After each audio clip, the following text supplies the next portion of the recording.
அதற்கு அவன், நான் தேவரீரோடு சத்தத்தை தோட்டத்திலே கேட்டு நான் நிர்வாணியா இருப்பதினால் பயந்து ஒழித்துக் கொண்டேன் என்றான்.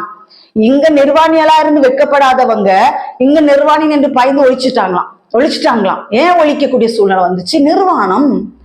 நிர்வாணம் ஒரு நாள் வரப்போகிறது. இயேசுவின் சன்னிதானத்துல நாம் நிற்கக்கூடிய ஒரு நாள் வரப்போகிறது.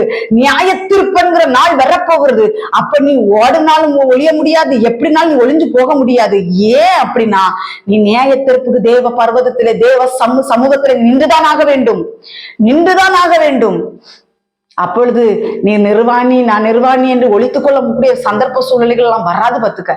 இந்த நாட்களில் கர்த்தர் சொல்லுகிறார், நீ நிர்வாணியாய் இருப்பதை நீ அறியாமல் இருக்கிறாயா?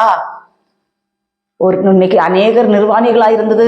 அங்க ஆதாமியவால் அத்திலைகளை தைத்து தனக்கு ஆடைகளை உண்டு பண்ணது போல நாட்கள் அநேகர் உண்டு பண்ணிட்டு இருக்கிறீங்க. இந்த ஆடைகள் அல்ல. இந்த ஆடைகள் ஒரு நாள் அந்த இலைகள் எல்லாம் கருகி ஒரு நாள் உதிர்ந்து போய்விடும். அப்பொழுது ஒரு நிர்வாணம் காணப்படும்.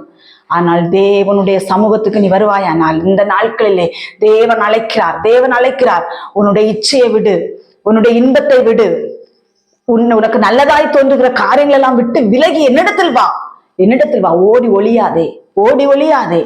ஒருவேளை இன்னைக்கு நிறைய ஃபேன்ஸ் இருக்கலாம்.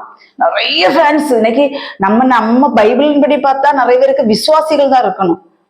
ஊழியம் செய்கிறவர்களுக்கு விசுவாசிகள் வேணும். இன்னைக்கு அனைவரும் ஃபேன்ஸா மாறுறாங்க.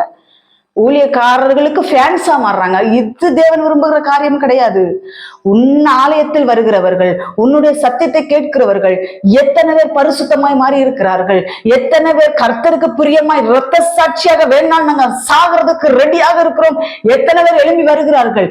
இதுதான் தேவனுடைய பார்வையில் முக்கியமே தள்ளி, அல்லது உனக்கு நீ ஃபேன்ஸையும் சேர்த்துக்கிட்டு நீ ஆட்டமும் பாட்டு நீ எத்தனை பாட்டு எழுதினாலும் வேஸ்ட், நீ எத்தனை ஆட்டம் போட்டாலும் வேஸ்ட், நீ எத்தனை ஸ்டுடியோ என்ன சொல்லுவாங்க, இந்த ஷூட்டிங் எத்தனை எடுத்து நீ எத்தனை பாடல்கள் வெளியிட்டாலும் வேஸ்ட் ஆண்டவர் சொல்றார். நீ நிர்வாணி என்று ஆண்டவர் சொல்லுகிறார்.